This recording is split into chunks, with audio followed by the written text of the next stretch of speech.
Majority Leader? He'll skip. Yes. Junet? Chairman, I want to ask the nominee that, Okili, I hope you know what you're getting into. Because this Ministry of Education is not a joke. This is something very big all over the country with a lot of problems. And as you are aware, there was a new curriculum that was introduced midway, sometimes back in the former regime when they were almost leaving. And that program has given children and parents a lot of problem. People don't know whether you are in primary school or secondary school or university. You just continue going to school until you find yourself in university. Because all classes, there's a mix-up. Parents don't understand it, children don't understand. So the question I wanted to ask you is, what do you think is the intention of the competency-based curriculum? What do you think it is supposed to achieve in your own view? If you have done research or if you have thought over it, as now the man who's to become the minister, if you are approved by the House.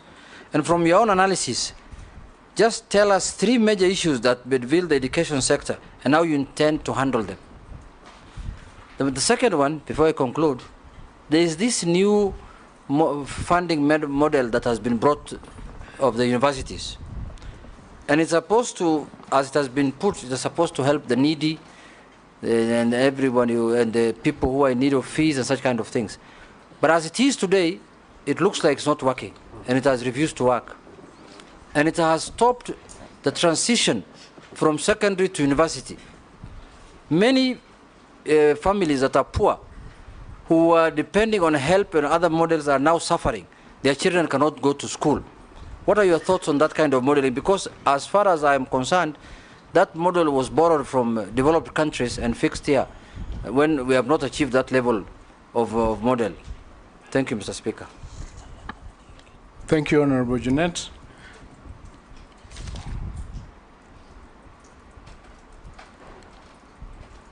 Now, the question that you ask on the 3 main problems that are bedeviling the education sector is a very important question. And in my view... First, I ask you whether you know what you're getting into. I'm coming into it. I'm coming into it, and that's why I've started with that one. Because when I thought about it, I realized that the main problem of the education sector is funding. Each and every problem that you can identify in the education sector, its root is funding. Funding in the sense that there is not sufficient money to cover all the programs and all the students in the country. So then I asked myself, just like you've asked me,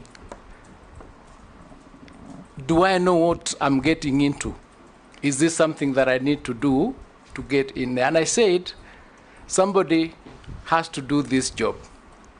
So if you find that I'm suitable to take this position, my thoughts are the only way to solve the problem bedeviling the whole sector is to find a way of raising enough funds to ensure that the provisions of the Constitution with respect to education are covered.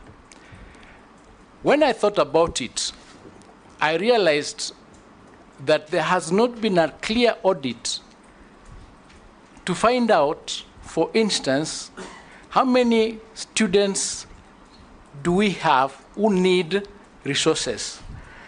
How many funds do we have that cover these students?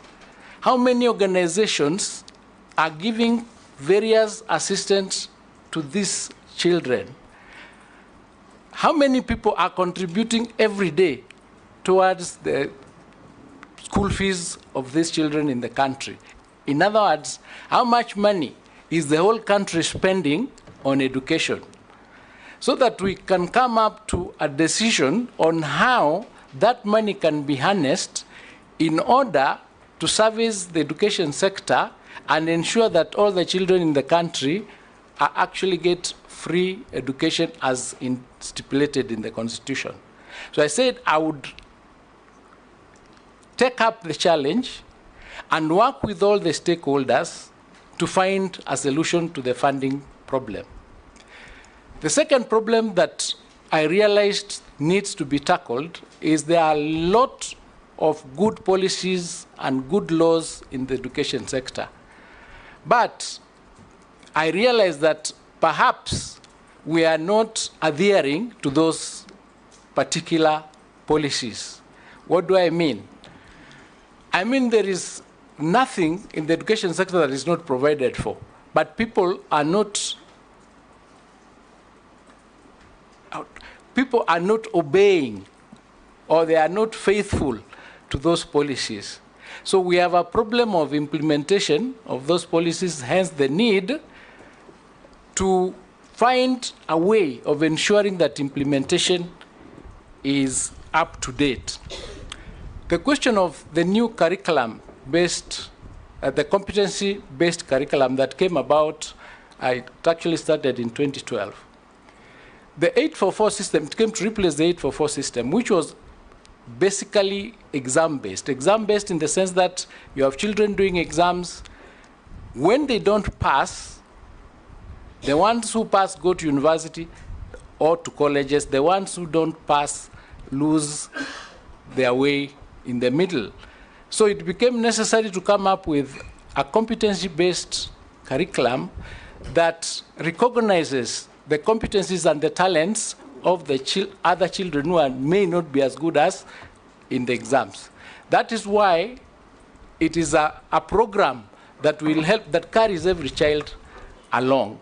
So it is a good program, but it has not been understood fully by all the parties and all the stakeholders. So one of the things that needs to be done is to unbundle the various elements of that particular CBC and have that information passed on to the public so that they can understand.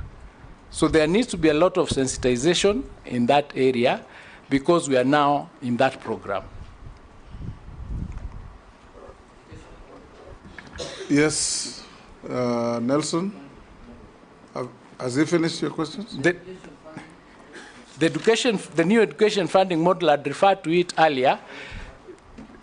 It started last year. It is only 1 year into operation. We are doing the second year now. It has some teething problems. And of course, one of the challenges that it has is the means testing instrument.